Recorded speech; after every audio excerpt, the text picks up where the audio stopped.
Hello world and welcome. Today we're going to be checking out some tips and tricks on web browsers that might help you find things a little bit faster when you're searching. We're going to be using Google for this demonstration as it's still the most popular search engine out there. So here are a couple things that you can do with Google. So instead of doing just like a regular search, one little trick is if you want to search for the exact words of what you're looking for, you can put it in quotes. This is good for finding songs. So say the ocean is a desert with its life underground. So what the quotes do is it makes Google search for exactly what you typed in. And boom, what do you know? There it is. That's the song we were looking for, that was a lyric in there. So you can do that to find the exact quote in something. If you need to find a quote in an article, it's really good for that. Another little trick is if you forget a part of the lyric and you're just trying to find something, you can do a thing called a wildcard. So say you don't remember that the lyric is the ocean is a desert with its life underground. You can put the part that you're not sure about, so I'm going to put C, in asterisks, just like this. And what it'll do is it'll tell Google that this might be wrong. So then we can search. Sure enough, finds it again. So that's another way you can do it. A lot of times Google will just find it when you type it directly in, but it is a useful little tool to have. Another trick, if you want to omit something from a search. So say I want to look for nano. If I search for nano, obviously they're going to have some things on here, but they're going to have a lot about iPods because there was an iPod Nano. So if I wanted to, I could do nano minus iPod.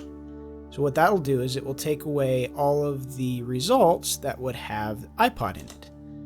So now you search for nano and you get the science and the technology and all that kind of stuff, but you don't get any ads or anything on the iPod. So that's a useful thing as well. Also, if you want to search for social media accounts, what you can do is just put an @ symbol before it. So you could say @Amazon. It's right there. And it will pull up the website, of course, and also your social media accounts and things like that for Amazon. Or I could try, say, Harrison Ford. He's always good.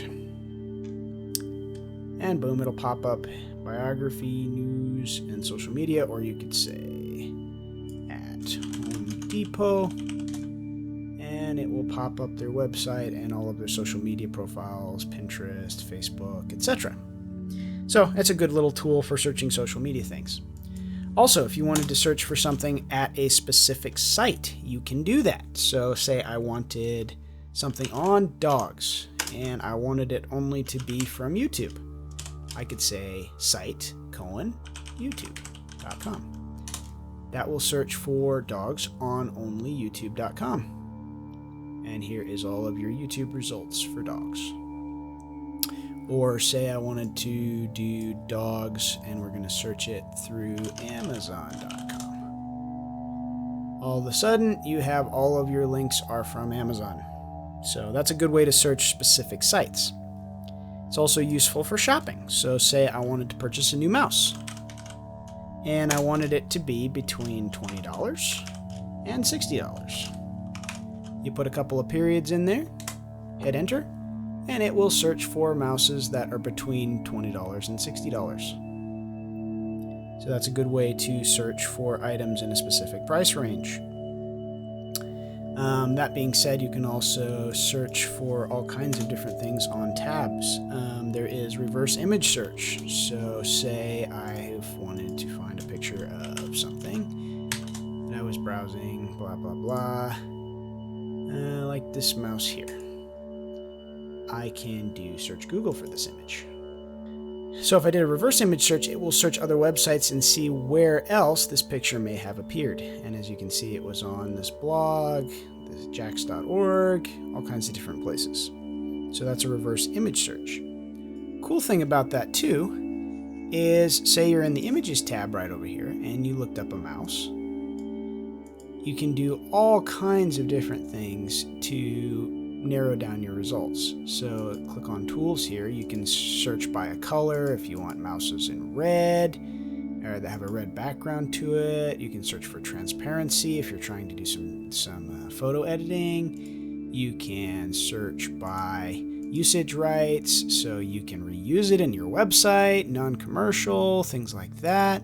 You can search if it's a clip art, a line drawing, a GIF. You can search for when it was posted, if it was a long time ago, if it was in the past 24 hours. You can search for a size of photo for a higher resolution. There's just all kinds of options here. You can also search for videos on the subject. Of course, they'll have a million videos on them, and you can, from there, you can search from different places as well. You can see how short a video is. You can search for when it was uploaded, the quality of the video, if it's closed captioned, if it's sourced from youtube.com, or a lot of other popular ones are Vimeo or Dailymotion or things like that. So there's lots of options there as well. Another good tip for trying to find something that you want on Google is to do a search and try to make it more specific as you go along. So for example, you could type in job interview, if I could type, and it will pop up all kinds of different things on job interviews. But then you don't quite find what you want. You can say, okay, let's try prepare for job interview. And it gets a little bit more specific. It gives you options on how you can prepare and things like that. It's an easier way to find things quicker if you're looking for something specific. Another one of my favorite tricks is the file type option. So say I wanted to find a, let's say, cookbook. And I want that cookbook to not just be something I'm shopping for or something like that.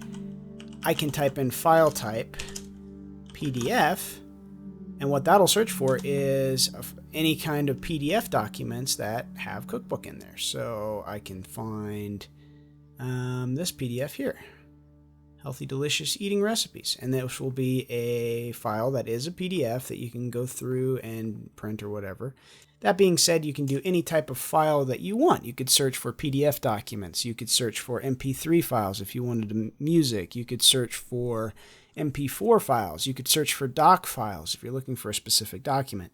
So there's lots of things you can do, and it gives you all kinds of functionality. It's learning by itself on trying to figure out what you actually want to see, and it does do a good job on it, but sometimes it's good to give it a little bit of help. With that being said, thanks for watching. Remember to like and subscribe and ring that bell down at the bottom, and we'll see you next time.